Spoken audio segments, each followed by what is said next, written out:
Ideologically, we need to have a knowledge battle. And then in regards to Islam, we have to have a knowledge and information battle.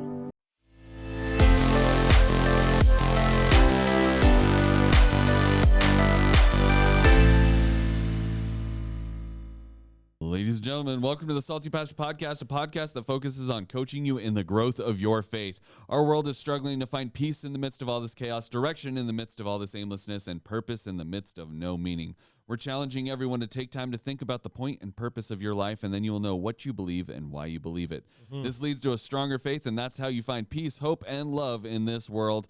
My name is Jess Mayer. I'll be your host, but we cannot do this without the one, the only, the Salty Pastor himself, Dr. Douglas Peak. Hey, everyone. It's so good to be with you today. And I've been really, challenged in this study about Kingdom Come because I've been trying to reconcile the individual who becomes a part of the kingdom of God and the spiritual battle that kind of occurs within you, but also the notion of the kingdom come in a general sense, in a large sense, and how, so what is our responsibility when you have something in the kingdom of this world rise up and do something evil?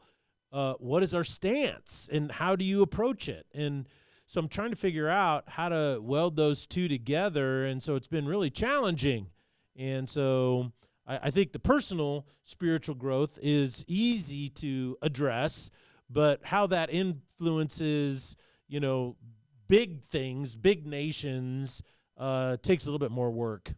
Absolutely. On Tuesday, we studied the armor of God in Ephesians 6:13 through 18, and the biblical principle here is that all followers of Jesus are in a spiritual war, and we have to be protected in this battle. One phrase in the passage that stands out to this point is, so that you will be able to resist on the evil day, having done everything to stand firm. Yes. We are told to do everything we can in order to stand firm. And on Tuesday, you spoke a little bit about complacency and how human beings easily fall into complacency, partly due to a human nature, partly due to being manipulated by the world. Let's talk real world scenarios where Christian movements in America have suffered from complacency. Well, first, let's remember we are in a spiritual battle, and our battle is not against flesh and blood, but the rulers, principalities, and spiritual forces of this dark world.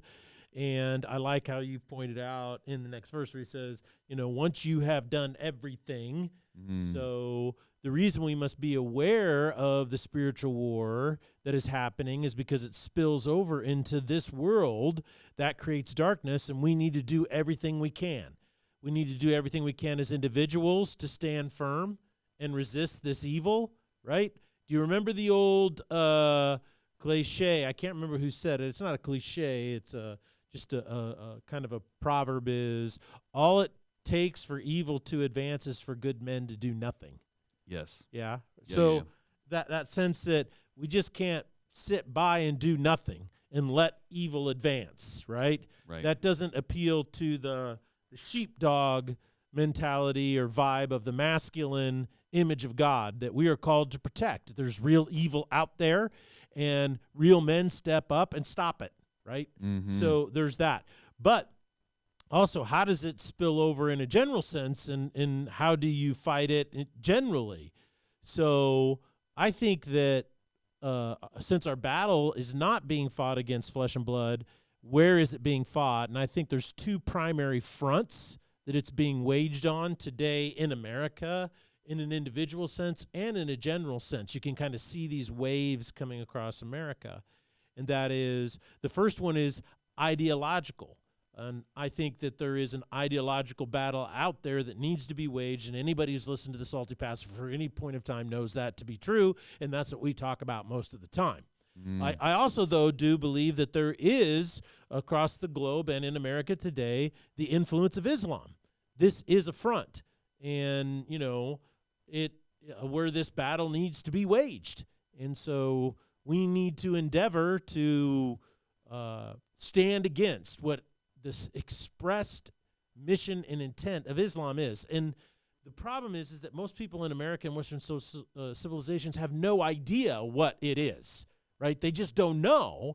And so they think it's like, well, it's similar to another Protestant denomination. Who cares if you want to be a Mormon or a Christian or if you want to be a Catholic or whatever? All religions are the same, and they say the same things, and so let's be diverse. Right. They have no idea that Islam does not in any way, shape, or form reflect any of these other subsets or denominations of Roman Catholicism, Eastern Orthodoxy, or, Roman Catholicism or Protestantism. None of that stuff. Right. It is a belief system that wipes out any and all other belief systems, and so you have to be aware of it, and you have to understand that. So in these battles, Paul says in 2 Corinthians 10 that our weapons of warfare are divinely inspired for the destruction of fortresses. We are fighting against everything raised up against the knowledge of God, right? So this is a knowledge battle that I think we need to fight, right? Personally, ideologically, we need to have a knowledge battle. And then in regards to Islam, we have to have a knowledge and information battle, okay? So I think what's happening is you are seeing these two things come together into a really odd culmination. What you're seeing is the ideological battle is cultural Marxism. It's this critical theory. It's progressivism. It's driven by secular humanism, scientific materialism, atheism, all of these types of things. It's a worldview that has a really interesting bent, and I always kind of sum it all up into postmodernism, cultural Marxism, right? And you see that a lot on our university campuses, okay? And so we've talked a lot about this over time. Well, now you have Islam, and Islam seems to be the exact opposite of this progressive ideology, correct? However, what we're seeing is these two things coming together in a dramatic way. Every single one of the pro-Palestinian, pro-Hamas demonstrations that have been happening on college campuses have violated the student honor code of every campus on which they've had them. Okay, so when you go to university, you are also bound by the laws of the United States of America in that particular jurisdiction that you're in. So if you're in a university and it's in a town, whatever the city laws are, but you are also subject to what is known as the student honor code or the student code or the university rules, right? Right. And if you don't follow those, you're disciplined and expelled, okay? Well, every one of these protests violate the student honor code and the rules of the university, right? And one of the student honor is that we will not advocate violence on anybody, right? And yet that's exactly what they're doing. And they're not only advocating violence, they're pursuing violence. And you see in various cases these student protests are going after other Jewish students, where Jewish students are having to hide out in buildings to avoid being attacked. So they're violating these honor codes. They have advocated violence against Jewish people. They yell the motto, "From the river to the sea, Palestine will be free," which is a call to ethnic cleansing in the region of all Jews. Therefore, what you should see happening is severe disciplinary action taking place on this, right? You should see these people being kicked out of these universities. But there's been zero, none. Why is that?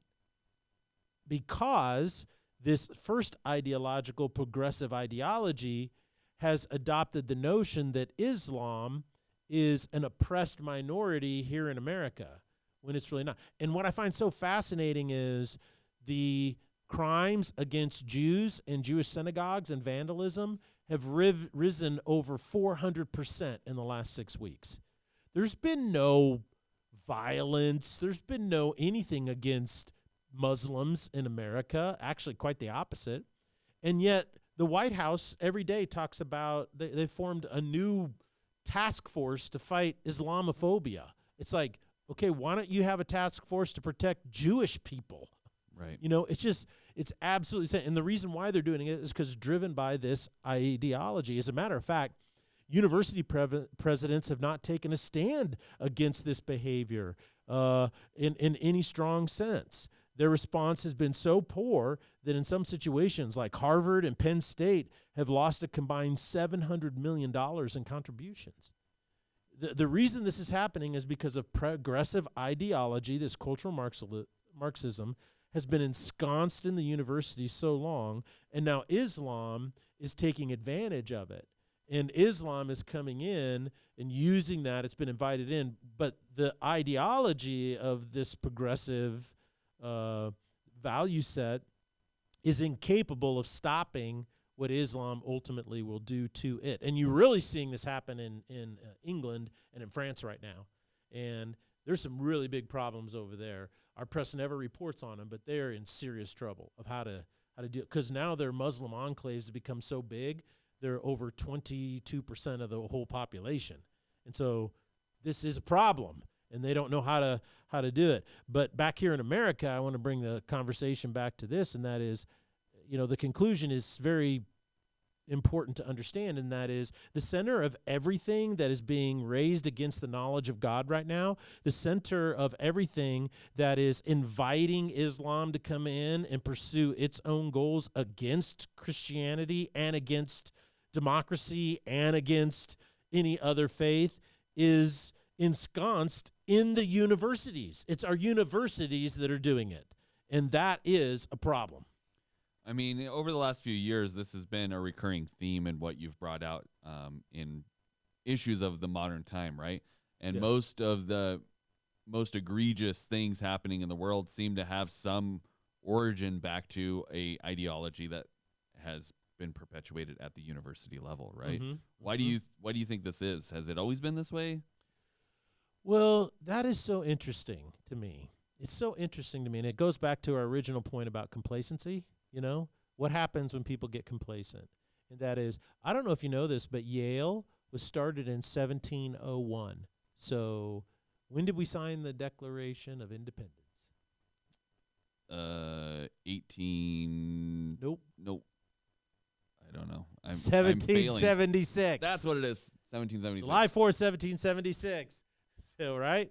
Okay, so approximately 75 years before that, Yale was founded.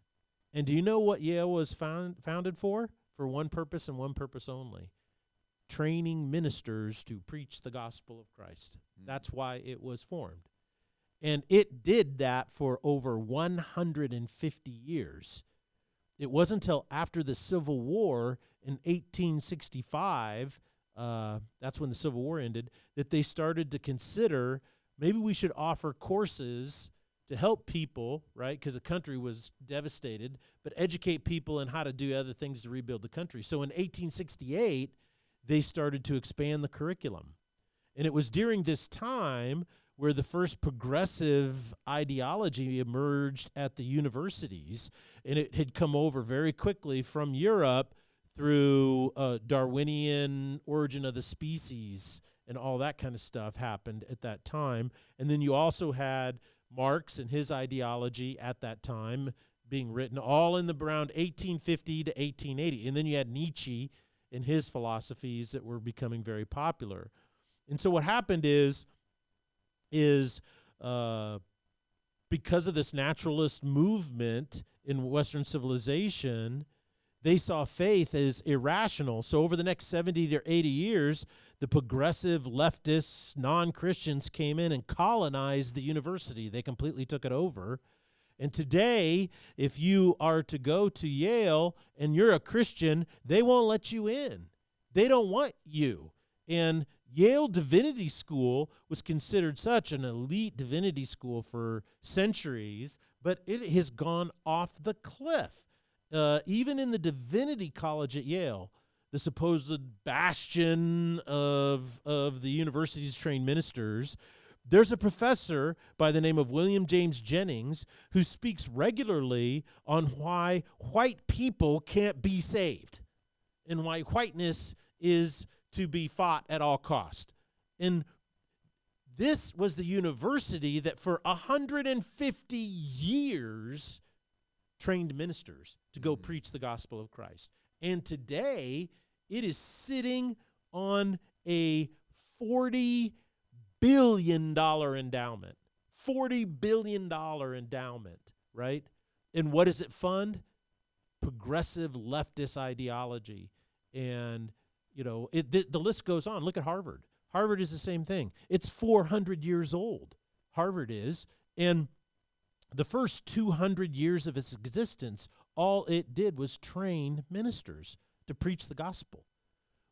All of these, we've talked about this in the past. Remember we talked about the Great Awakenings, where people would go and preach, and then tens and hundreds of thousands of Americans came to Christ, and that created all of these massive social movements. Like, for instance, the first Great Awakening happened between 1700 and 1776. And so that's where the fire of liberty came from. It was birthed out of the soil of a spiritual awakening where people turned to Christ in the Protestant movements, right? Mm-hmm. Then what you do is, after that, you see another massive Great Awakening. They call it the Second Great Awakening. Some say there's a second and a third right in there. But all that happened before the Civil War.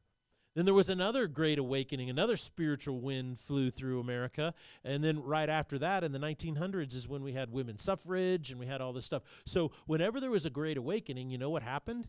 Is that tens of thousands of churches were planted, right? Churches just sprouted up, and so they were all growing.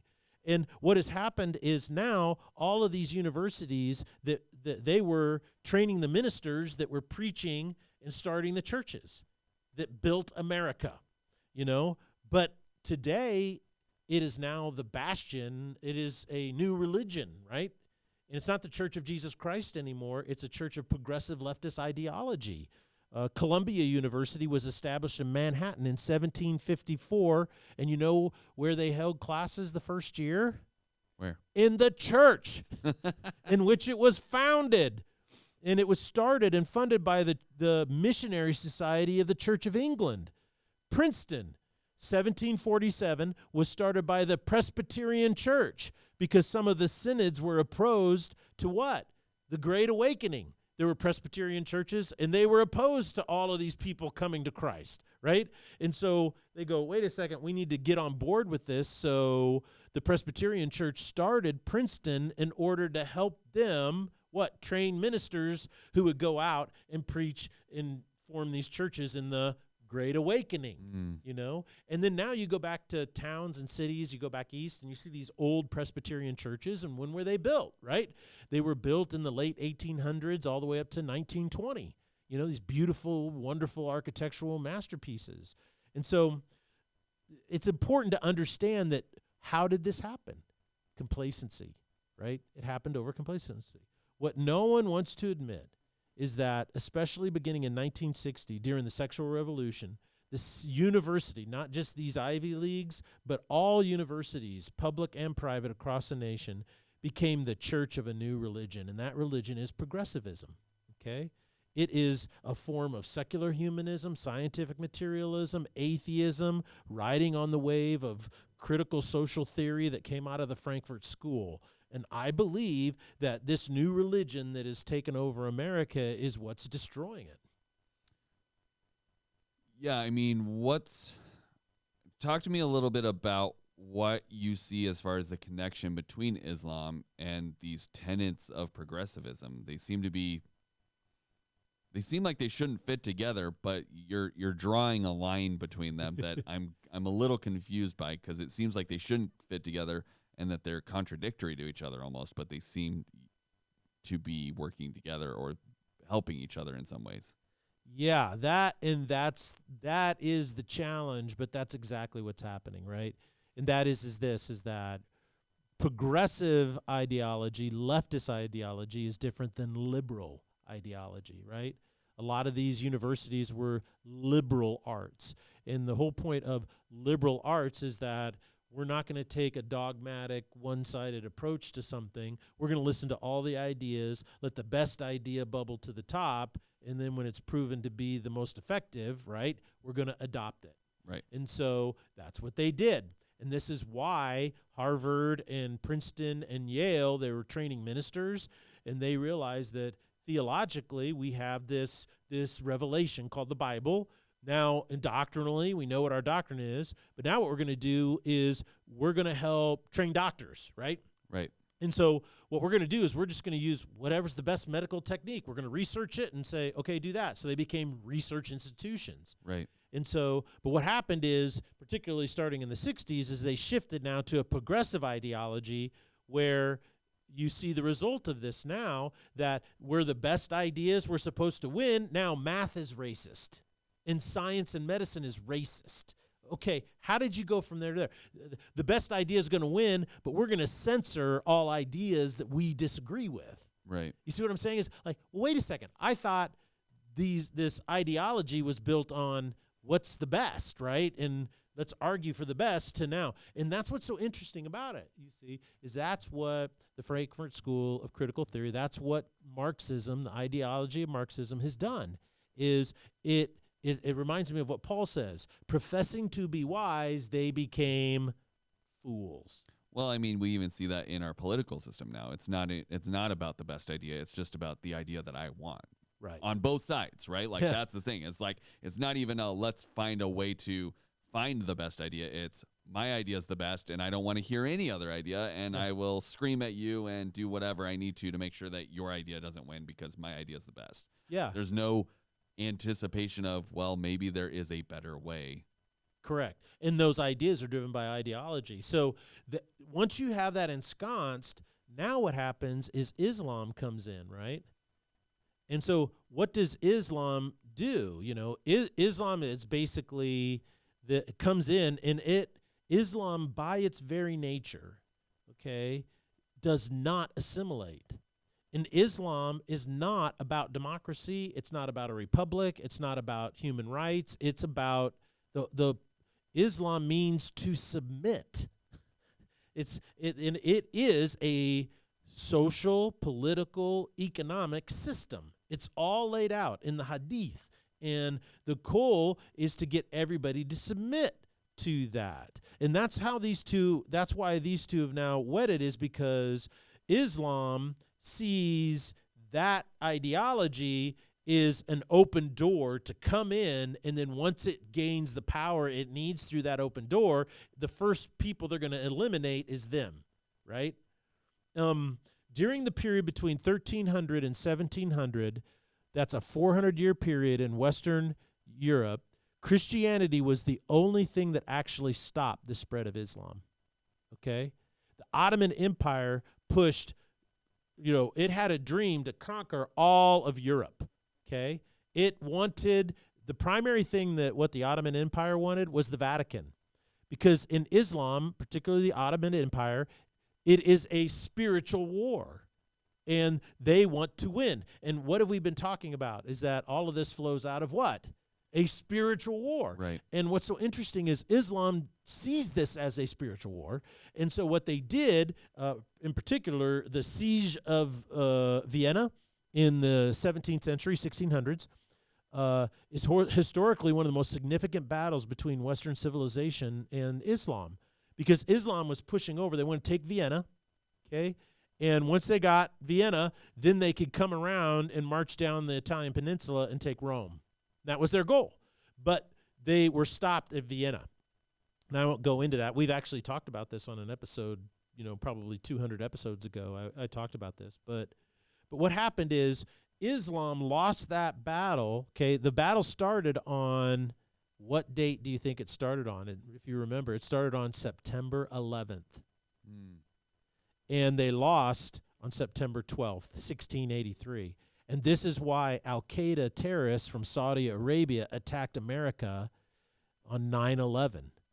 See, they picked that date for that to reflect this battle, to show we're on 11th, we're starting the battle again, September 11th, but this time we're not going to lose. Right.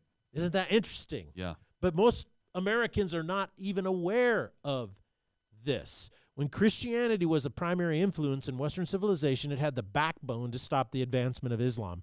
Progressivism embraces Islam, but it does not have the power or the backbone to stand against it when it starts to reveal its true identity.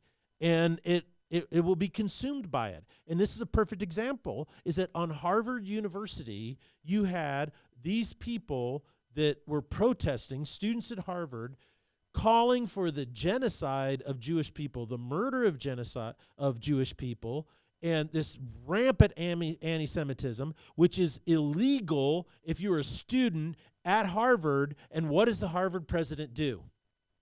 Does she condemn it?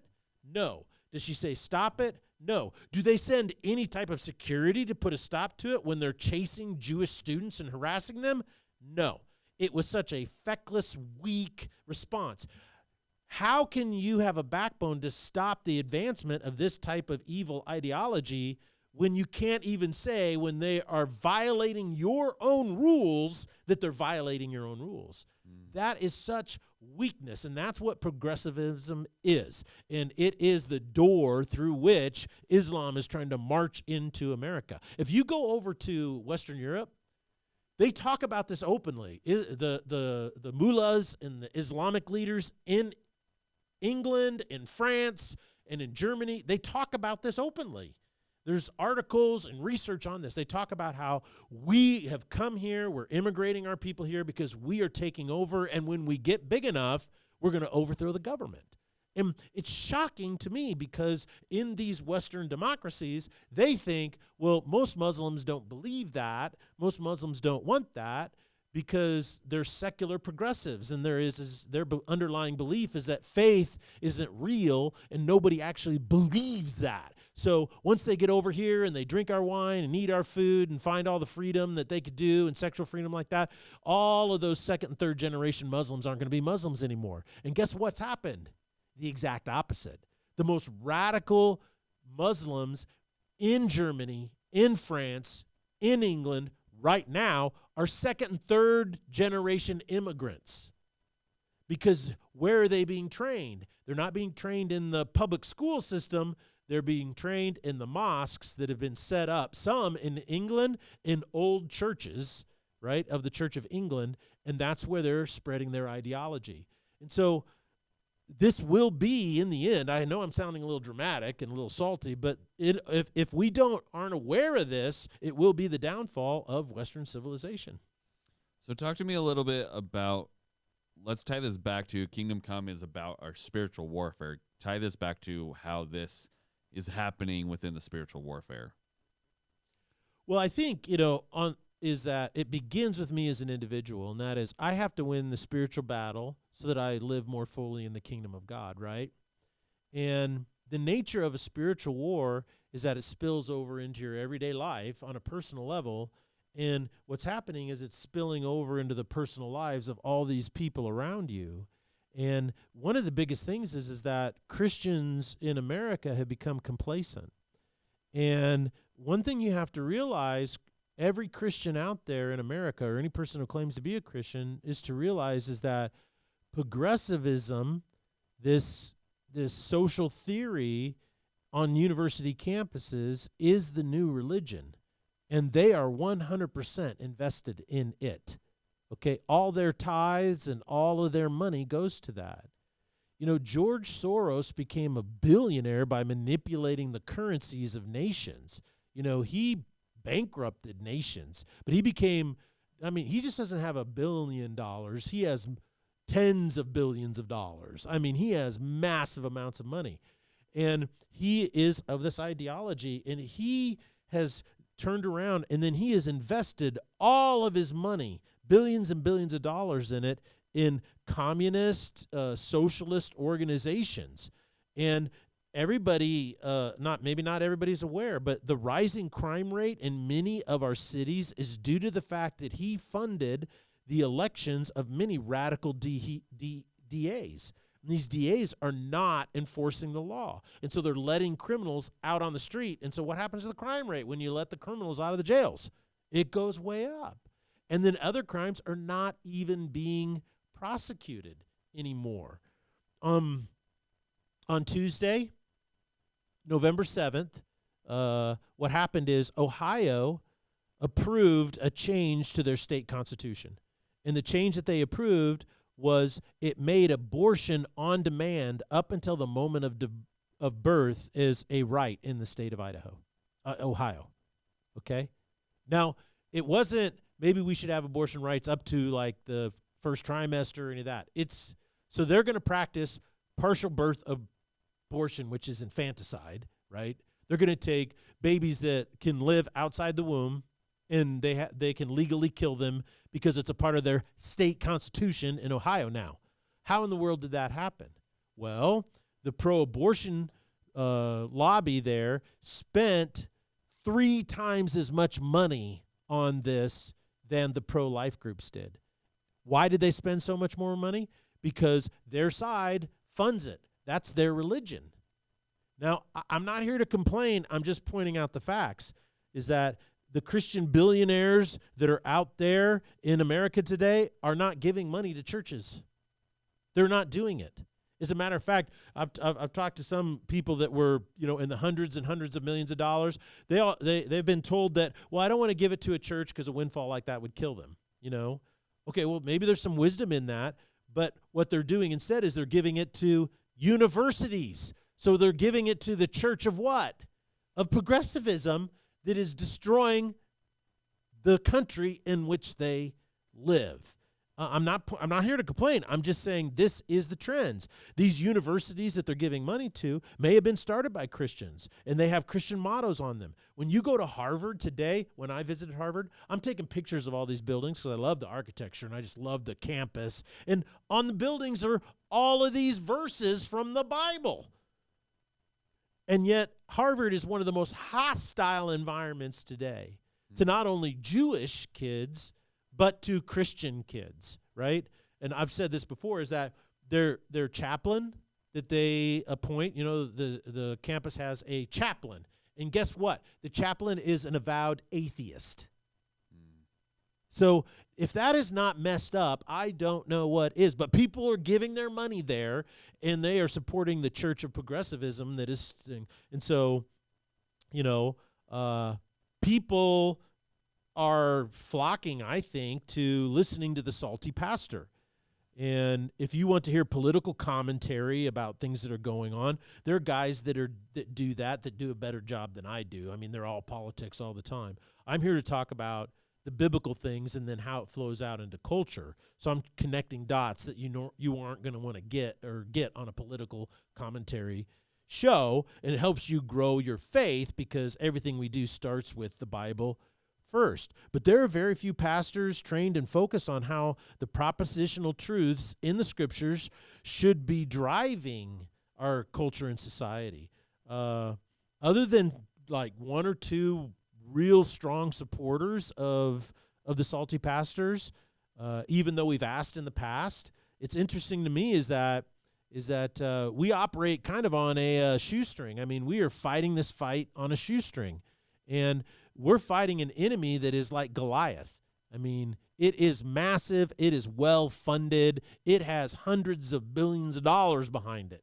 And unless Christians stop living in complacency and start saying, man, I want my money and I want my energy and my effort to go in things that build my nation and provide a place for my children and my grandchildren and my great-grandchildren to experience the wonder and beauty of worshiping the Lord at my place of choice on a Sunday morning, or educating my kids in the truths of the gospel. That's all going to be gone if we don't, as Christian nation here in America, get serious about funding those things and then fighting the spiritual battle first.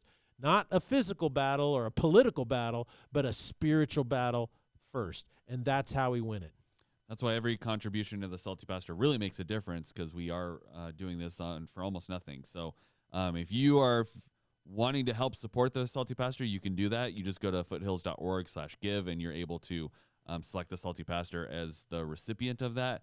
When the new website drops, you'll be able to do that through that as well. So thank you so much, Pastor, for joining us and enlightening us on all of the things going on. I think there's a lot to process here, a lot to do some research on, and a lot to figure out how this is impacting us in our everyday life. We thank you guys so much for joining us, and we'll see you next week here on the Salty Pastor Podcast. Blessings.